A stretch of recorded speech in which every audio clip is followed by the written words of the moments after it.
Welcome to Saturday's Warrior. Here we discuss all things BYU, Big 12, conference realignment. But today we are doing our weekly installment of Know Your Foe, where we bring on guests to dive a little bit deeper into BYU's upcoming opponent for the week, and we get to know a little bit more about them. In addition to that, we are also doing at the beginning of the week a little bit of a look back at the game, some analysis there, and then look ahead to the opponent, as well as live reactions after the game so you can hop on, chat with us, join the show, and be part of the conversation. So to make sure you catch all of those as well as other videos that we put out throughout the week, please be sure to subscribe to the channel, hit that bell, and also please don't forget to like this video as well. So today, our guest we have on, he was kind enough to share a little bit of time with us. So we'll go ahead and bring him on. All right, so with us today, we've got SMU Brad, who has kindly agreed to join us on the show to talk a little bit about SMU and help BYU fans get to know our opponent for this week. SMU Brad, thanks for joining me.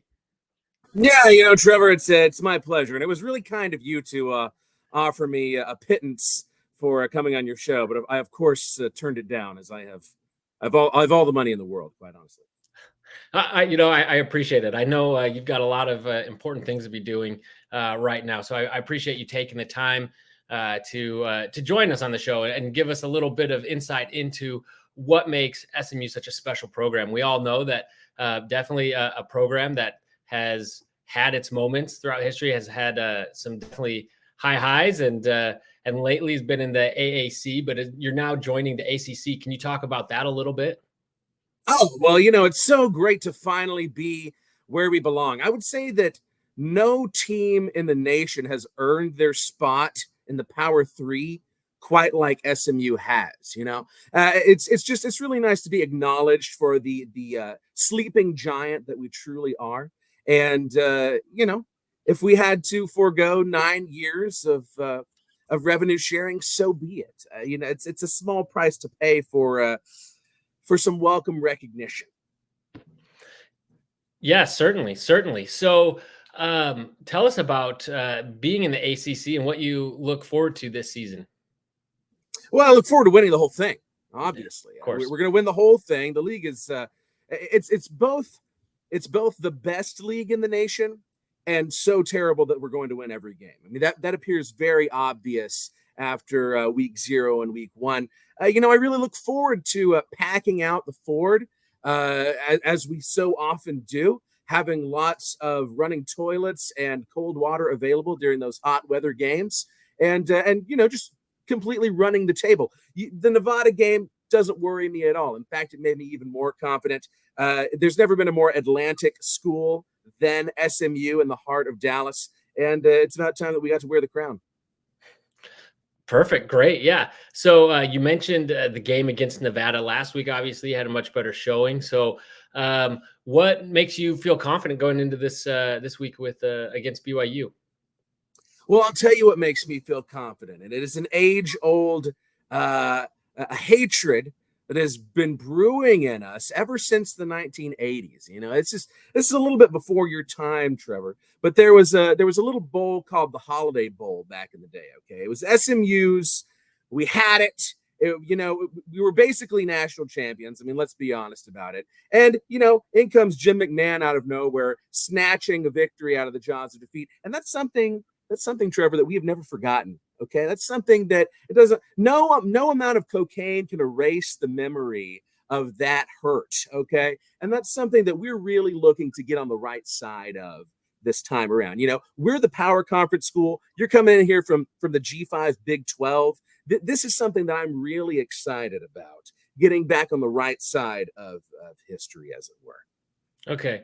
Yeah, the right side of history. Because over history, BYU and SMU have faced off 4 times, BYU winning all 4 of those, as you mentioned one of them just now. But you think that's going to turn around this weekend? Oh, absolutely. Absolutely. Hey, paying players is legal now, Trevor. let's be honest, okay? And nobody does it better than us, okay? I mean, we did it so much that they tried to kill our program, okay? So now the playing field, the ball is in our court, okay? And, you're about to get worked by some Methodists. So look forward to that.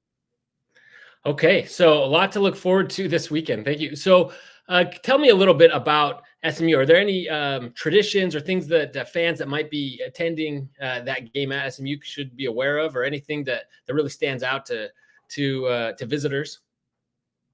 Well, our biggest tradition, I would say, is winning, Trevor. Last 40 years notwithstanding, winning is a big tradition. Also, there's the tradition of my dad having more money than your dad. That's a big tradition that we cling to very tightly. Also, you might notice our beloved Peruna running onto the field prior to the game. Everybody talks about Ralphie this, Bevo that. There is no greater, more fearsome live mascot in all of college football than a black miniature horse with an SMU banner flung across its back, sprinting at full force onto the field there at Gerald Ford Stadium. Not the president, mind you, but the rich SMU donor, Gerald Ford, okay? Sprinting onto the stadium. And if you leave some presents behind him, hey, that's just something that you get to enjoy as the visiting team, and we're not worried about that. That's it. That is absolutely a tradition that you should look out for. That, and, if you experience any of this Texas heat down here, our play clock's probably going to stop working. We're probably going to run out of water, okay? We're usually we have a tradition of being very ill prepared for any type of major contest that occurs at our stadium. So look forward to that as well. Okay, see that would have me a little bit worried, but you assure me that that's all part of the SMU experience. All part of the experience. See Okay. me, Trevor, if you ask me, I'm not one who worries about staying hydrated. I've got servants who stay hydrated for my servants. This is something that I pay people to take care of for me. So if you can't hang, then that's on you, brother. That's all I have to say. Okay, yeah, that's fair. You got to come prepared. It's your house, so that's one of the elements. BYU, You're they've got saying it is our house, yes, that yeah, we locked in at a 2% mortgage rate long before anybody else could. excellent. Yes. So, well, great. So, as SMU now is making the leap, what do you foresee having any sort, to the power rankings and being in a Power Four conference? Do you see any Power sort? three. Yeah, There's excuse me. three of Yeah, them. I misspoke. Yeah, Mm-hmm. there are three. Yes. We Got it. Yep, I could name them. There's the Big Ten, the SEC, and the Big 12, right? Nope. See, you're wrong. You've been misinformed on a lot of things. I don't. Mm, It's not your fault, Trevor. It's the environment that you've been brought up in. mm. The ACC is a Power Three conference. All right, and that's all there is to it. We're not going to debate this right now. Okay. That's all right. I mean, but at one point, SMU was trying really hard to get into the Big 12, right? And didn't get in. And how did that make you feel? You're picking up on a lot of fake news stories here. Hmm.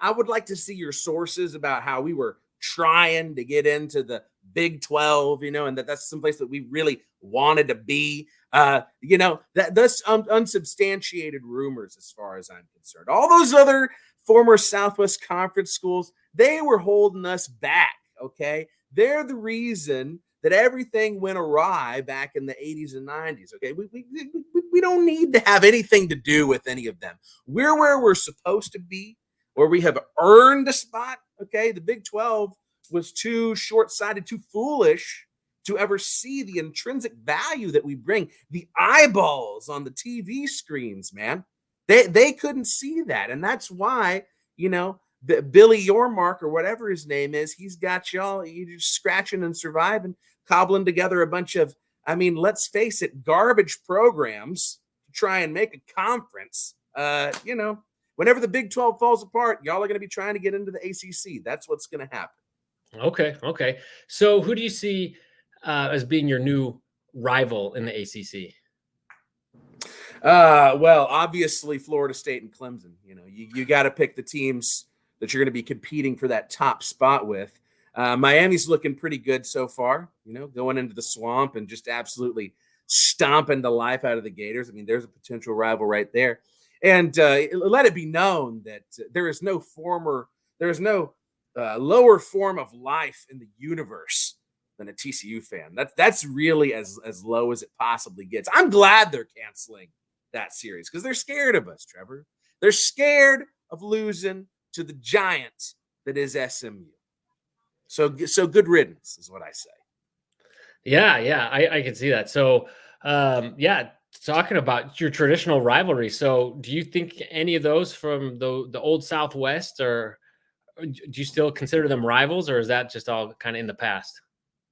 It's more just a simmering hatred, Trevor. It's more just if they had any balls at all that they'd play us and then they'd lose to us, as they so often did 50 years ago. We're on to bigger and better things these days. We're an Atlantic school. We're a coastal elite right now in Dallas. So, you hobnob with the people that you're supposed to hobnob with, and those backwoods rednecks, they just can't get wise, Trevor. That's the sad reality of Yeah, it certainly is. And I can completely relate to that. Being it. Mm-hmm. in a conference with so many. How'd you put it? Backwards rednecks. Yes, Yeah, yes, yeah. absolutely, Okay. absolutely. Yeah. Starting, right there across town with the TCU. Martha let me gas up the truck. The radiator's a little overheated. I mean, come on. Yeah. Who has time for that? Yeah. And shopping at truck stops, right? Couldn't be me. Couldn't be me. All right. Well, SMU Brad, I appreciate your time so much. It's been great insight into SMU and their fandom and what it means to be SMU fan, and something that BYU fans have to look forward to this weekend. So, anyone who is going, any BYU fans that are going to be attending the SMU game this weekend, look out for SMU Brad. He'll be there, I'm sure, signing autographs. There's a lot of me. Okay, There's a great. lot of me. There's And a lot. I appreciate you having me on the show. If you have any sense, brother, you'll trade out that blue and white for a little blue and red here in a week. All right. That's what you'll do. All right, I appreciate it. You take care. Good luck. Another huge thanks to SMU Brad for coming on and sharing some of his precious time with us. No, obviously that whole thing was tongue in cheek.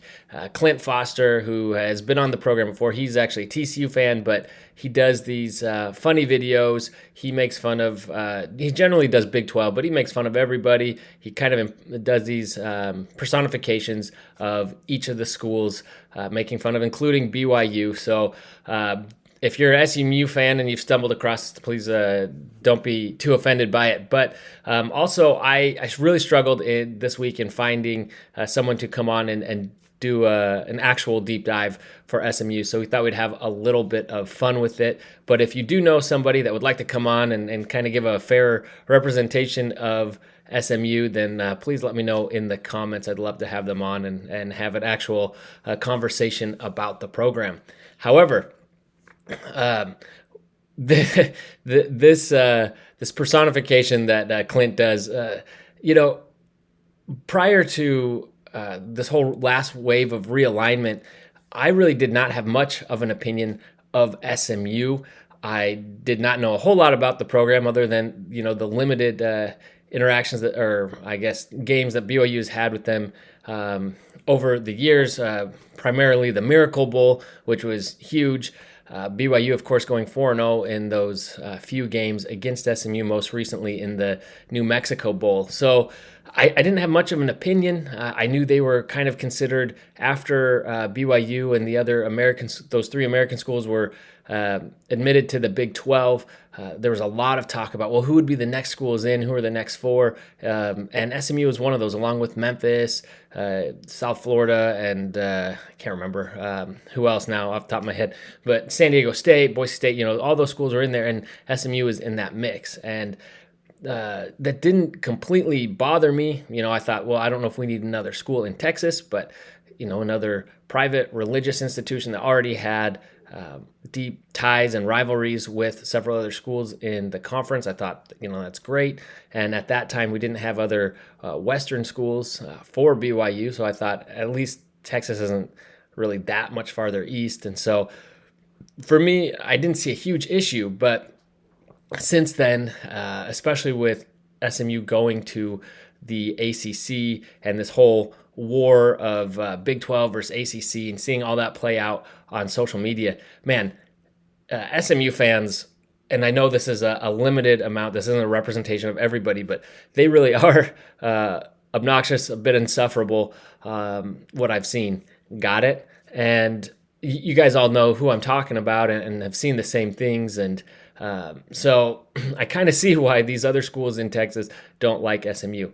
Now, however, I will say I also get it to the extent that for so long they got left behind when those schools broke away to make the Big 12, and they kind of bounced around a bit from conference to conference, trying to find a home for themselves. And this is after being a program that had tons of success previously, that claimed a few national championships. And I get it, BYU was in its heyday in the 80s as well. And so in some ways, our programs had kind of a similar trajectory in many regards. And so I get it, and feeling like, hey, you deserve to be there and you're just out and not able to get in, and wanting that chance to be at that power level.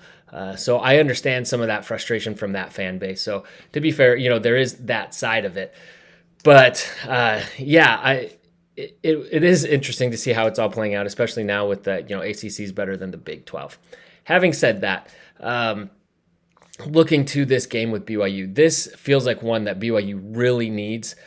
Doesn't have to have, but really should get if they want to become bowl eligible, because the conference schedule does not really get any easier. And some of those wins, we'll see. I mean, Baylor looked good in their first game. We'll see how that continues for them throughout the season. But Arizona State also looked great to start the season. And so those were a couple that we're really banking on. And so for BYU to get 5 more wins, this one, for getting one over SMU, really feels like a must-have. Now, SMU, on the other hand, yes, you'd think they really want it. It's difficult to make that leap from the G5 to the power conferences. But unlike BYU and Cincinnati, who kind of, had they joined a year or two earlier, probably would have done a lot better than they did in their first year, and probably at least could have made a bowl game, or at least would have been a lot closer to that than they were. SMU, on the other hand, is kind of hitting their stride at the right time. They had a very good season last year, and this year they are set up to have another great season. Just looking at their schedule here, you have, once you get in conference, they start off the year against Florida State, was the preseason. Sorry, they start off conference play against Florida State, who was the preseason number 1 team in the conference. Now, we all see how that's been playing out with Florida State. That still does not mean that they are going to be a pushover. They may correct some things. They're still a team that, coming off of a potential playoff berth last year, I think has a lot of pride. So I wouldn't be surprised if they're able to figure some things out. But it is at SMU, and again, they're just not the team that we all expected prior to the season. Then their second in-conference game is at Louisville, and they were preseason number 5.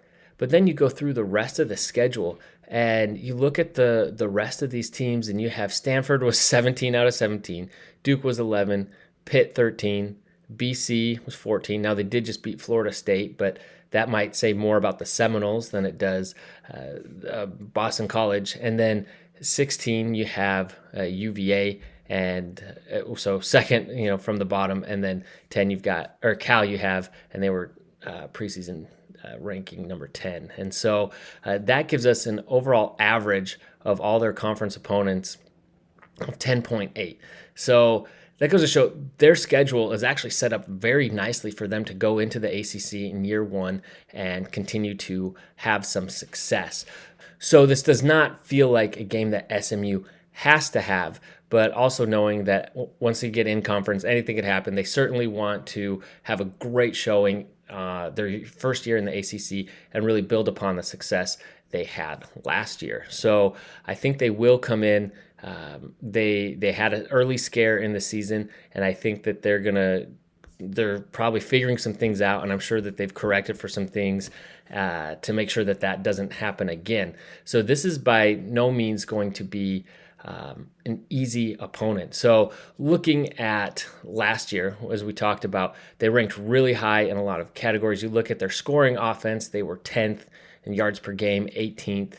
Their scoring defense was 14th, and then yards allowed per game was also 14th. However, out of that schedule, they only played 3 teams from power conferences.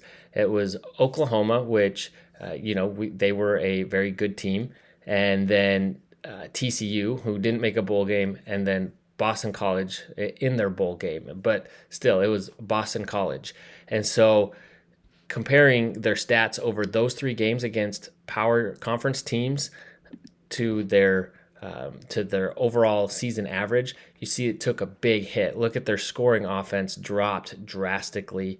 Their yards per game went down. And I mean, they're down in every single category. Now, that's not to take anything away from SMU. They are a very good team, and clearly they are a team that not only can they put up points, but they can also play defense.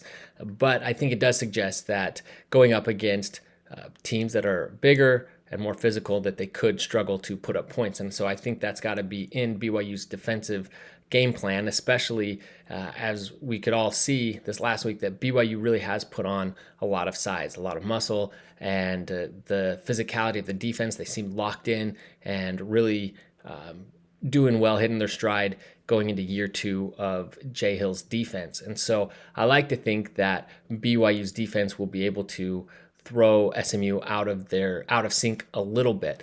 And now, as we know, BYU struggles quite a bit in recent history with mobile quarterbacks. But Preston Stone, SMU's quarterback, he can move out of the pocket, but he's not known for necessarily being a mobile quarterback per se. And looking at it, last year, for example, he averaged 3.2 yards per run, which is not bad, but only ran 62 times. So I don't know. I think he can, and so it's something to keep an eye on. And also, their coaching staff has alluded to them potentially playing both quarterbacks, and BYU needing to be ready for both quarterbacks. Which I don't know. Perhaps BYU could say the same thing. Who knows? Maybe they'll throw in some packages with Gary Bohannon. Perhaps that's why we didn't see him in the game earlier last week. Maybe they throw him in to put in some new wrinkles and add that mobility at quarterback to BYU as another dimension for certain plays. I don't know. I'm not positive they'll do that. I'm not predicting they'll do that. I'm just saying that is a wrinkle that BYU could explore. But anyway, so I think just looking at this limited sample size, and again, this is a different team than who they were last year, but just suggesting that they may struggle with that physicality. And we know that when they're not scoring points like they did in these 3 losses to Power 5 teams, that they're going to struggle to win. And so if BYU can find a way to continue to find those holes, and meaning Jake Retzloff, when he, those tight spots that he was putting the ball into, that he was just launching into, if those are still open for BYU's offense, I believe in our receivers to go get it, and the offense can hopefully continue to score. If you clean up those muff punts and those muff kick and punt returns, then and the defense can go out there and get SMU a little bit out of their game, I think BYU definitely has a chance to be in this one. Now, my prediction, as I said earlier in the week, I said something like 28-24 with BYU winning. As I look at this, I do maybe that score's a bit low, because I do think SMU has a potential to put up quite a few points, and but I do think if BYU is going to win this, I think it will be by keeping SMU to a lower score. At least I think that's where they have a better chance. If it gets into a shootout, I don't know. And so I'm going to stick with that 28-24 score prediction at this point. Oh, and I did want to say that they are going to be wearing this new uniform combo this week, leaning into the red. Primarily it's blue. Not my favorite look for them, but also I'm wondering if they're pulling a leaf out of Liberty's book, where they're wearing the red uniforms and trying to look a little bit more like Utah in that regard as they play BYU, or perhaps it didn't cross their mind at all. It's just a new uniform they're releasing. I don't know. But anyway, let me know what you think about this game this week. Let me know your prediction for what you think the score will be, and if BYU's got what it takes to take on this very well-rounded SMU team. And again, don't forget to like the video, subscribe to the channel, and come back for our live reactions after the game on Friday. And as always, go Cougs.